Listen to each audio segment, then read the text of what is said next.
Hey guys, welcome back to my channel.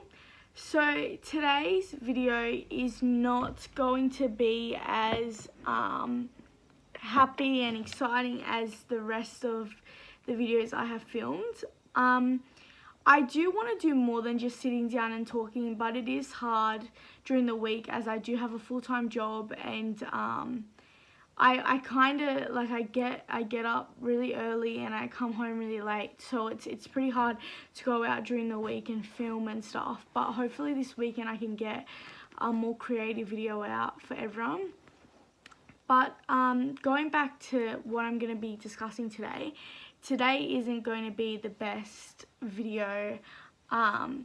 It's just honestly a video that I've kind of always thought about doing, and I feel like it's going to really maybe help someone out there, but I need to get to the point. So I'm just going to fix, okay, so the 29th of April 2019, this was probably the worst day of my entire life. I have never ever felt so hurt, so many mixed emotions in the one day. So it was actually it was the last day of the school holidays, and I was about to start my second term of year 12. So I was actually really excited. It was a Monday, because normally with Catholic schools you do get Mondays off to it's like a people free day. So I was actually really excited to start this year, like, you know. And so, or this term I should say. And so what happened was I went out that day. I went out with my friend Macy. At the time I was actually fighting with one of my friends. We were actually we were fighting over numerous stuff. A lot happened between us, and I was an idiot in a way, because we met up to try to sort out our problems. And I thought it'd be funny to bring along my friend. I was like, okay, why not? I'll put you in the boot of the car, and then, you know, like, you can listen and like all this stuff. So I did that, and she ended up finding out that she was in the boot because my friend started laughing, and this girl was like really upset. You know, we just continued arguing over Messenger. And that night was the last night that my Zia was in Australia for. She was here for I think it was 3 months, so it was her last night.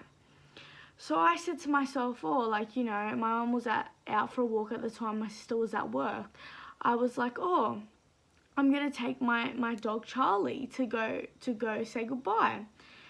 And Charlie didn't ever need a leash because he was always trained. He did run, you know, out the front, but he would never ever go on the road. He'd always come back to when we caught him.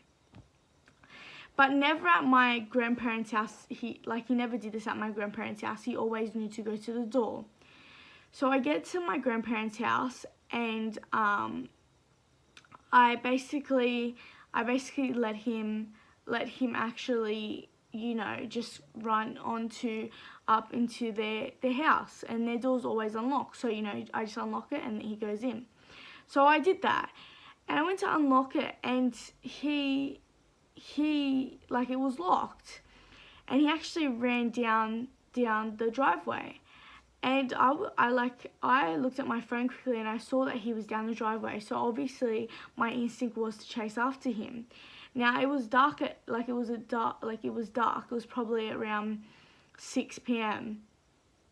And so I tried to chase after him, and we were going around this car that was parked. So there's a main road, but this was on the street of my nonnas and nonnos. And we were going around this car, and I kept following him around. And then I was on the side of the main road, and he was up the street, and I've lost where he was.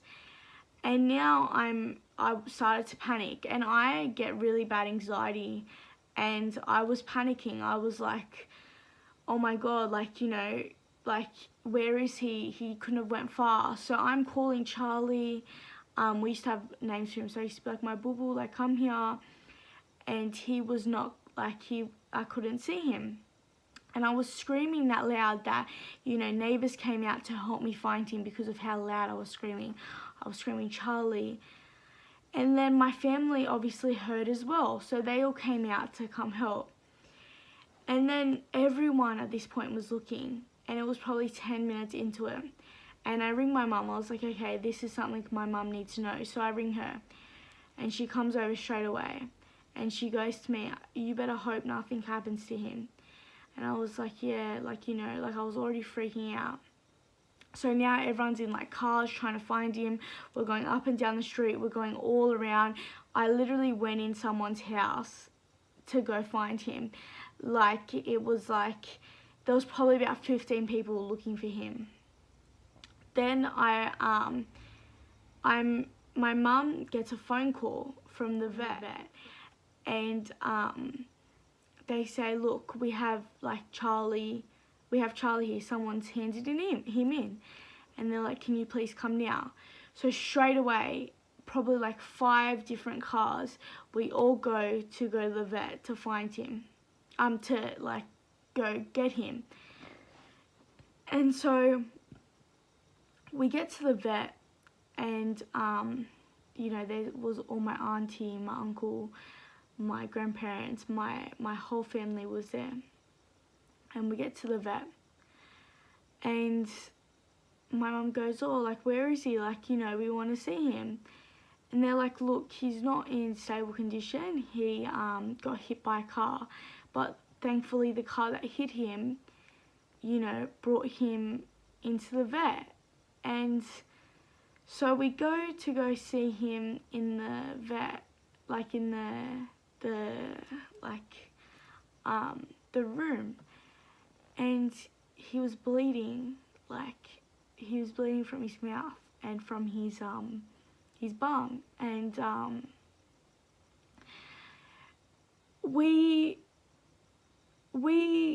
like, my mum was talking to him and he understood Greek, so my mum was saying, like, you know, like, you're gonna be okay, like, mummy loves you. And we were all, you know, like, trying to calm him down because he was very, like, excited to see us. He could still feel that, but he was obviously slowly dying. And the vet said to us, they go, if you can get transport to, like, a bigger vet, then, but he needs to get, like, transport where there's oxygen and stuff, then he can be saved. And so we tried ringing, and like we really tried, and you know, everyone was like, it was just like all tears. And you know, he had a broken pelvis. He was in pretty bad condition. And so, you know, we're trying, and it was probably about 20 minutes into it, and the vet said, look, we can't keep giving him oxygen, it's not going to work. And Mum's like, please, like, we'll do whatever it takes, like, we don't care, like. And they said, look, he's slowly dying, so if you can't get transport, we're going to need to stop it. And I guess that's when he, without us taking the oxygen off, he actually took his last breath. And it was just like, it was like something that I would have never ever thought in a million years would that's how he would die. We all got home that day, like we all got home that night. It was probably around 10 o'clock at night. And we just sat in our house, in this house I'm filming in right now, and there was no words being said, but it was just like, I can't even explain it. And you know, that moment, I changed. I couldn't feel love towards any animal like how I did to him. Now, after Charlie died, I actually did some pretty dumb stuff that I do regret now.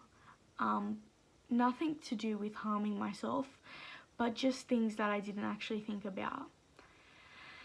Now, I was really down at the time. I thought I had no one, you know.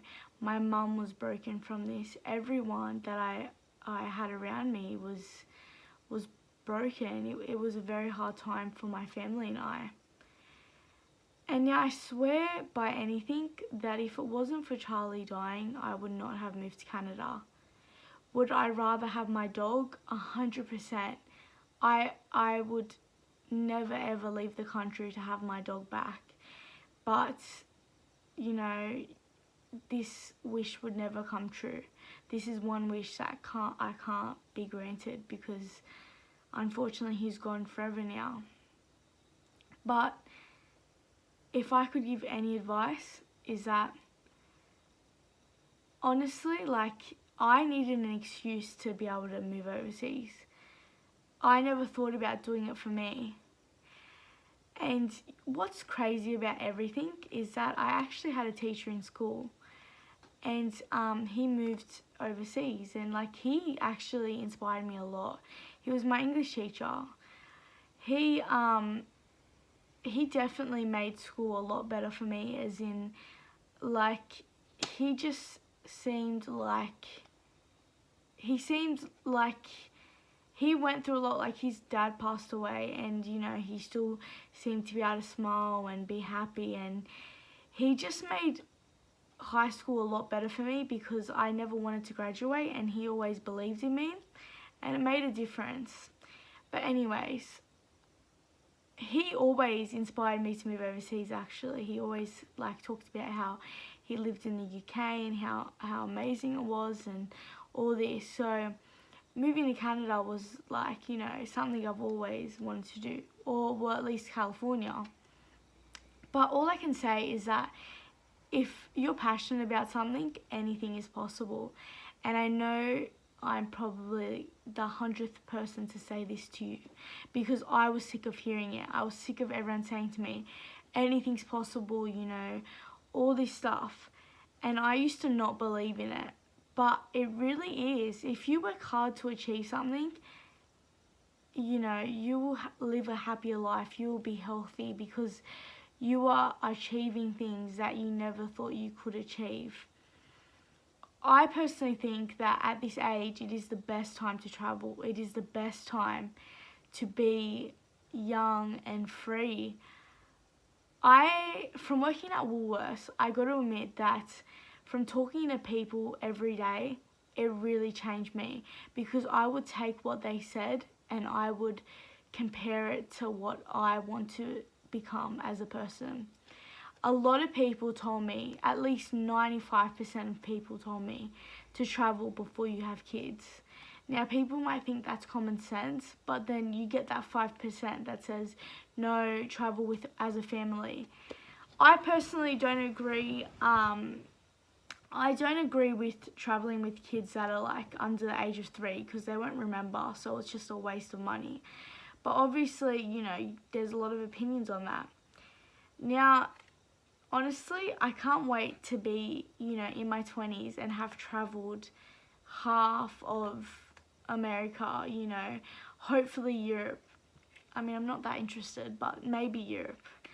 You know, so many different countries I want to go and travel to, and I will achieve all of these, and it will change me, and I will find myself. So I can't wait to take you all on this journey. I can't wait to look back at all these videos I'm making and either cringe to them or be happy that I have all of this on tape and that I'm going to remember this, and I'm going to look back and say that I really fulfilled my life. Because let's face it, I am fulfilling life. I'm doing everything that I only could have dreamed about doing. But yeah, I hope you guys did enjoy this video. I'm sorry that I went from being really really sad to really happy, but I just wanted to explain that because I was getting a lot of messages about what actually happened to Charlie, especially once he died, because everyone was used to seeing him on my Snapchat and all that, and from seeing him to finding out he died, it's obviously a big shock for everyone because he was honestly my everything. But I hope you guys did enjoy. It's pretty late at night now, so I hope you guys have a good late rest of your night. Subscribe to me, you know, if you want to. I'm nearly on 50 subscribers. I'm really happy. Thanks for all the support from everyone. I really do appreciate it. You know, this is crazy. I also want to thank everyone for everything. Like this video if you'd like. Turn on the notification bell which notifies you when I upload, because trust me, this is nothing. My uploads will get better through the process, especially when it comes closer to Canada, because there's so much I want to film. But anyways guys, see you later. Thanks for watching if you got this far.